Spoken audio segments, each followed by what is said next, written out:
प्रदेश के मुख्यमंत्री विष्णुदेव साय का आज मैराथन बैठकों का दौर जारी है। एक के बाद एक मुख्यमंत्री कई बैठकें ले रहे हैं। सीएम की बैठक की शुरुआत खेती किसानी की तैयारी से हुई है। स्वास्थ्य सुविधाओं और दवाइयों की उपलब्धता पर भी मुख्यमंत्री विष्णुदेव साय समीक्षा बैठक करेंगे। तो छत्तीसगढ़ में बन रहे विधानसभा भवन को लेकर हुई समीक्षा बैठक में विधानसभा अध्यक्ष डॉक्टर रमन सिंह, मुख्यमंत्री श्री विष्णुदेव साय, बृजमोहन अग्रवाल, वित्त मंत्री ओपी चौधरी, मुख्य सचिव अमिताभ जैन उपस्थित रहे। आपको बता दें, नवा रायपुर में विधानसभा भवन सहित विधायक विश्राम गृह और विधानसभा के अधिकारियों कर्मचारियों के लिए आवास का निर्माण हो रहा है। बलौदाबाजार हिंसा मामले को लेकर कांग्रेस की जांच समिति आज घटनास्थल गई है। जांच समिति घटनास्थल से लेकर समाज प्रमुखों और प्रत्यक्षदर्शियों से मुलाकात कर पूरी घटना की जानकारी ले रही है।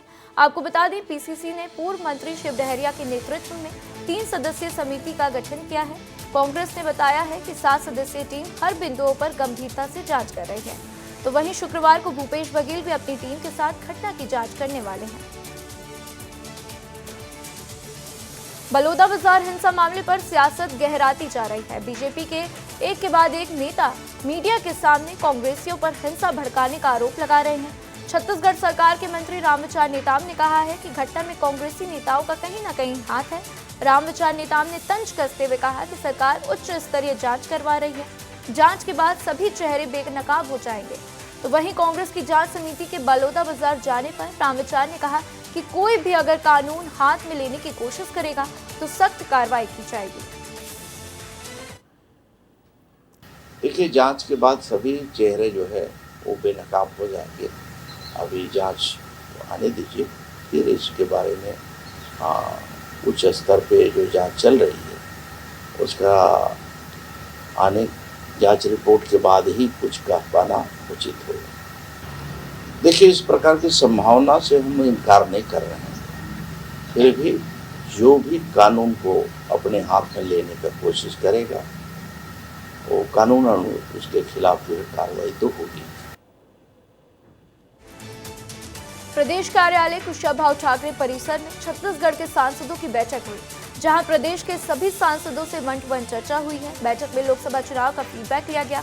बताते चलें कि क्षेत्रीय संगठन महामंत्री अजय जामवाल इस बैठक की अध्यक्षता कर रहे थे, जहां सभी सांसदों को अधिक से अधिक अपने क्षेत्र की जनता के संपर्क में रहने के निर्देश दिए गए।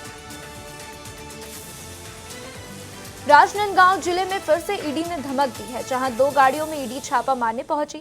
संतोष अग्रवाल और संजय अग्रवाल, ये 2 वो नाम हैं जिनके घर पर ईडी ने दबिश दी है। आपको बता दें कि पूरा मामला राइस मिल से जुड़ा है, जिसको लेकर प्रशासन सख्त है।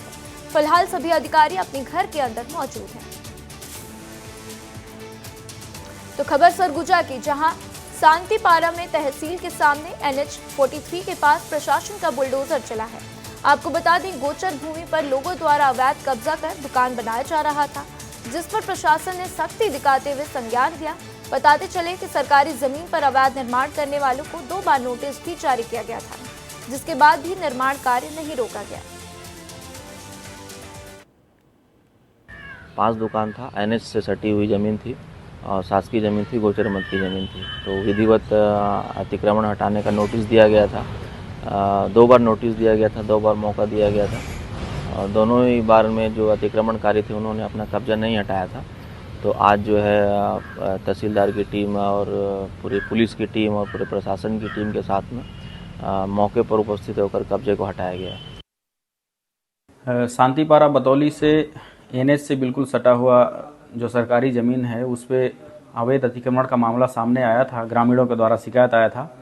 इस पर प्रशासन ने जांच किया और जांच से सत्य पाया। उस पर आज कार्रवाई हुई है और उसको सरकारी मद में शामिल किया गया है। इस तरीके का कहीं भी मामला आता है तो तत्काल जनता जागरूकता के साथ वो इस पक्ष को रखते हैं और प्रशासन भी इस पर सख्त कार्रवाई अभी कर रही है और इस तरीके का मामला यदि आते हैं तो तत्काल जांच करके कार्रवाई की जाएगी।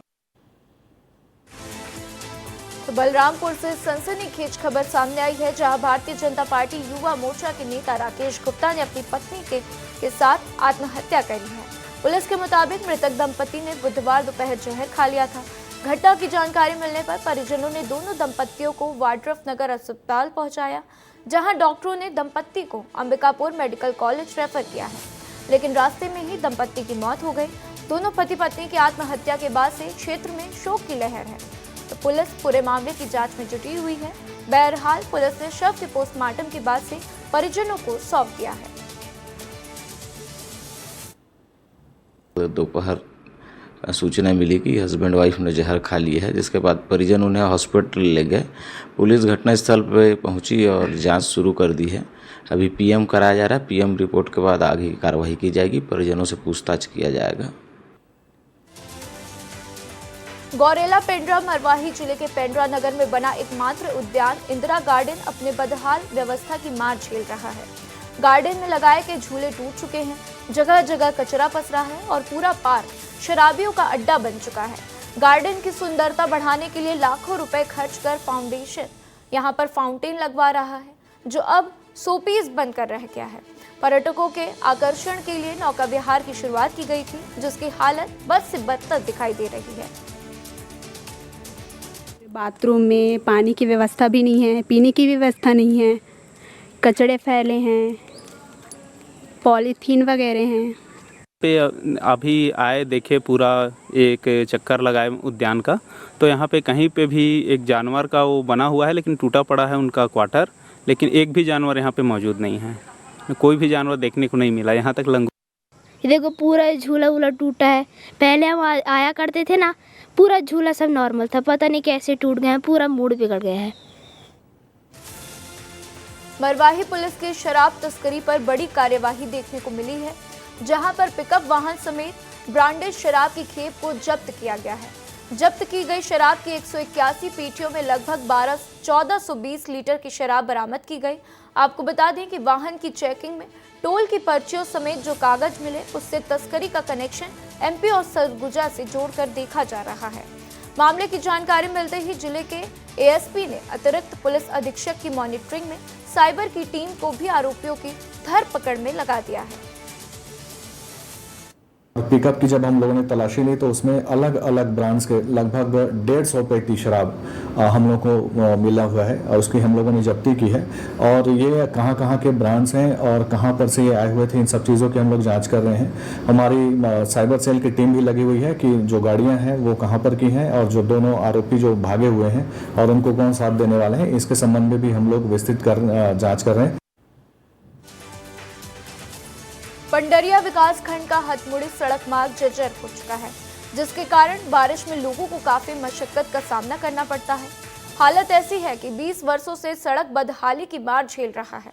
20 साल पहले सड़क निर्माण के लिए मरम्मत के नाम पर सिर्फ खानापूर्ति की जा रही थी। आए दिन सड़कों पर एक्सीडेंट होते हुए आम होता जा रहा है। जर्जर सड़क व्यवस्था की सुध न तो विभागीय अधिकारी ले रहे हैं और न ही जनप्रतिनिधि।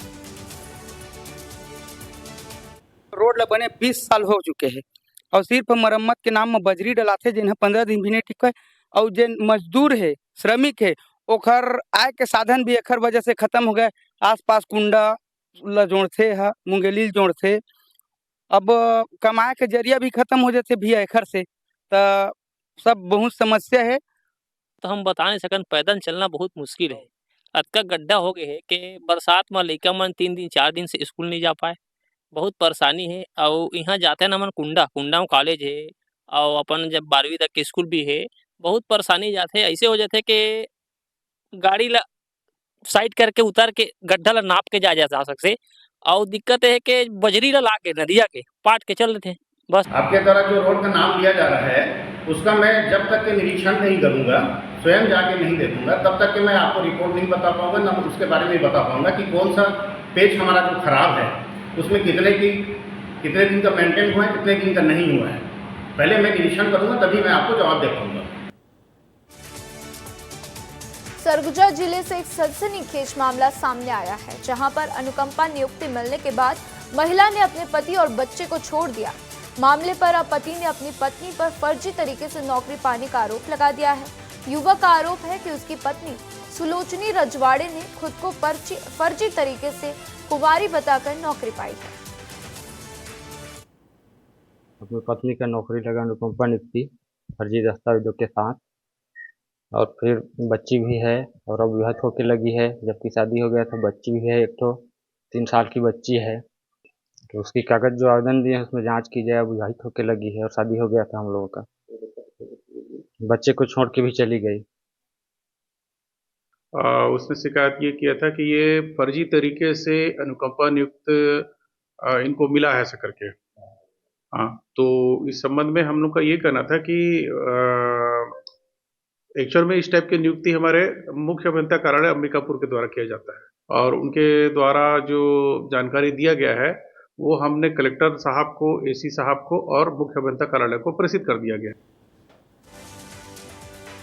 मध्य प्रदेश में बीजेपी की भारी जीत पर मुख्यमंत्री डॉक्टर मोहन यादव छिंदवाड़ा आने वाले हैं। छिंदवाड़ा में मुख्यमंत्री भाजपा की ऐतिहासिक जीत पर जनता का आभार करेंगे। बताते चलें कि मुख्यमंत्री की जन आभार रैली दशहरा मैदान में होगी। इस कार्यक्रम की तैयारियों को लेकर विशेष बैठकें की गई हैं। जाहिर सी बात है, मुख्यमंत्री डॉक्टर मोहन यादव ने लोकसभा चुनाव के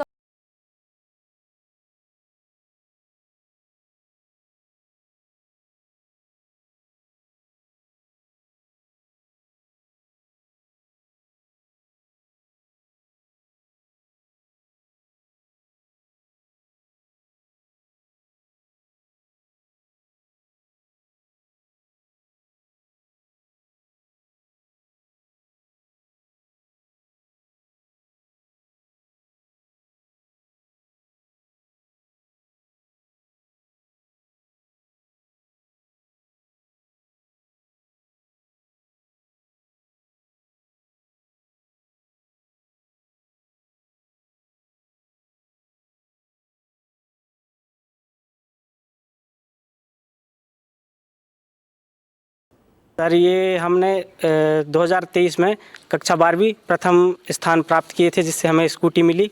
ये स्कूटी सर मुझे सितंबर 2023 में मिल चुकी थी। इसको स्कूटी मिले हमें 9 से 10 महीना हो चुका है, लेकिन गाड़ी के कागजात हमें अभी तक नहीं मिले हैं। फीमेल हैं 69 और मेल हैं 65। कुल मिला के 134 बच्चों का हमारे द्वारा ई स्कूटी का पैसा उनके खातों में डाला गया था और बाकी कार्रवाई एजेंसी के द्वारा या आरटीओ ऑफिस के द्वारा किया गया है। शिक्षक भर्ती 2023 वर्ग 1 में पद वृद्धि की मांग को लेकर लोगों ने बीजेपी प्रदेश कार्यालय के सामने धरना दिया। शिक्षकों द्वारा 20,000 पद बढ़ाने की मांग की गई, तो वहीं चयनित शिक्षकों ने आरोप लगाते हुए कहा कि लोक शिक्षण संचालनालय से भगाया जाता है, इसलिए बीजेपी ऑफिस के सामने प्रदर्शन कर रहे हैं। इसी बीच शिक्षकों ने मांग पूरी नहीं होने पर भी अनिश्चित काल तक धरना देने की चेतावनी दी है।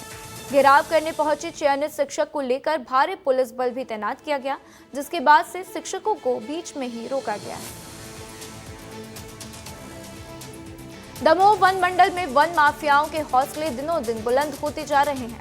मामला झालौन रेंज की RF 156 बीट का है, जहां पर वन माफिया रात के अंधेरे में बेशकीमती सागौन के पेड़ की कटाई कर सागौन की सिल्लियां ले जाने के फिराक में थे, जिसकी सूचना मिलने पर वन विभाग की टीम मौके पर पहुंच गई और जहां मौके से वन अमले ने सागौन की सिल्लियों से भरी स्कॉर्पियो को जब्त किया है। जी स्कॉर्पियो पकड़ी जिसमें 3 नग सागौन थी। एक नग स्पॉट पे पड़ा हुआ था, उसको हम लोग परिवहन करा के भी ट्रैक्टर से लाए हैं। इसका अपने P1 नंबर 682/4 जारी किया है आज की तारीख में। जम्मू कश्मीर के कठुआ में आतंकवाद विरोधी अभियान के दौरान जान गंवाने वाले CRPF जवान कबीर दास उइके का पार्थिव शरीर मध्य प्रदेश के छिंदवाड़ा स्थित उनके आवास पर लाया गया है। CRPF की DIG नीतू सिंह ने आज उनके आवास पर उनके परिवार से मुलाकात की और उन्हें सांत्वना भी दिया।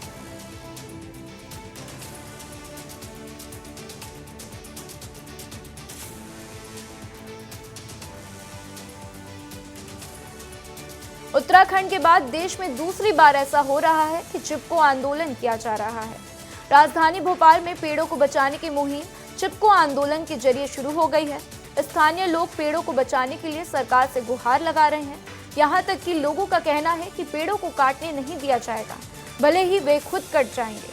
तो वहीं कांग्रेस नेता अमित शर्मा का कहना है कि अगर सरकार पेड़ों को काटती है तो NGT और कोर्ट का दरवाजा भी खटखटाया जाएगा। आज यहाँ के रहवासियों ने, हम लोगों ने चिपको आंदोलन की शुरुआत की है। मुख्यमंत्री जी और नगरीय प्रशासन मंत्री वल्लभ भवन में बैठ के चुपचाप तुलसी नगर और शिवाजी नगर का ड्राफ्ट तैयार कर रहे हैं। क्या चुपचाप वल्लभ भवन में हो रहा है? चंद अधिकारियों के साथ बैठ के। यहाँ 58 से 60 हजार पेड़ हैं। विधायकों और सांसदों के आशियाने बनाने की कोशिश करी जा रही है, मीडिया के माध्यम से पता करा। लेकिन मैं मुख्यमंत्री जी और कैलाश विजयवर्गीय जी से आग्रह करना चाहता हूँ, इस बात पर पुनः विचार करें, नहीं तो ये भोपाल का नौजवान, पर्यावरणविद, महिला, शिक्षक और भोपाल को पसंद करने वाले, भोपाल में पैदा होने वाले लोग इस हरियाली को मिटने नहीं देंगे। देश में पहली बार चिपको आंदोलन उत्तराखंड में शुरू हुआ था और अब राजधानी भोपाल में हो रहा है। यहाँ के रहवासी पेड़ों को बचाने के लिए चिपको आंदोलन कर रहे हैं और चिपको आंदोलन इसलिए कर रहे हैं क्योंकि ये उनके हरियाली का सवाल है। यहाँ पे तमाम सारे रहवासी हैं। सरकार ने एक फैसला किया है कि पेड़ों को काटा जाएगा। आप लोगों ने आंदोलन शुरू किया है। जी, एक्चुअली सरकार की जो स्कीम है ये टोटली गलत है। विधायकों के, मंत्रियों के इतने घर हैं एमपी में, इतने बंगलों हैं कि ज़रूरत ही नहीं है बनाने की। और आप बनाना चाहते हैं जहाँ पे खाली जगह है वहाँ बनाइए। आप हमारा पर्यावरण क्यों ख़राब कर रहे हैं? हमारे पेड़ क्यों काट रहे हैं? देखिए कितनी खूबसूरत जगह है, आप इसे क्यों काटना चाहते हैं? भोपाल में जगह की कमी है क्या? बंगलों की कमी है? आप खुद देखिए। और ये हमारा आंदोलन ही है, ये हर जितने भी भोपाल वासी हैं इन सबका आंदोलन होना चाहिए। हर किसी को हमसे कनेक्ट होना चाहिए। हरियाली खत्म नहीं होनी चाहिए। ये हमें ऑक्सीजन देते हैं जिनकी वजह से हमारी लाइफ लाइन चल रही है। भोपाल का सबसे कोर एरिया है जहाँ पे सबसे ज्यादा ग्रीन बेल्ट है। बिल्कुल, ये एरिया जो भी है न्यू भोपाल है, ये सबसे ज्यादा ग्रीन है।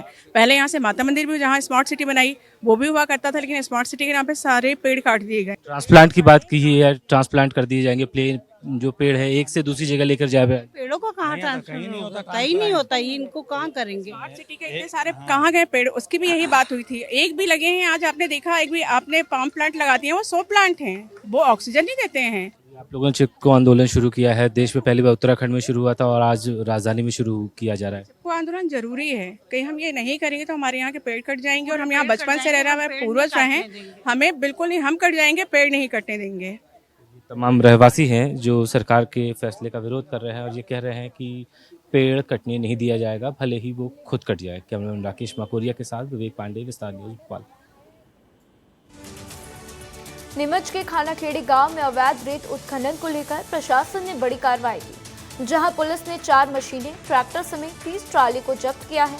इसके साथ ही 6 ट्रॉली रेत का स्टॉक गांव के पंकज प्रजापति की जमीन पर पाया गया, जिसके खिलाफ अवैध रेत भंडारण को लेकर कार्रवाई की गई है और जब्त किए गए सामान को कुकड़ेश्वर थाने पर सुरक्षित रखवाया गया।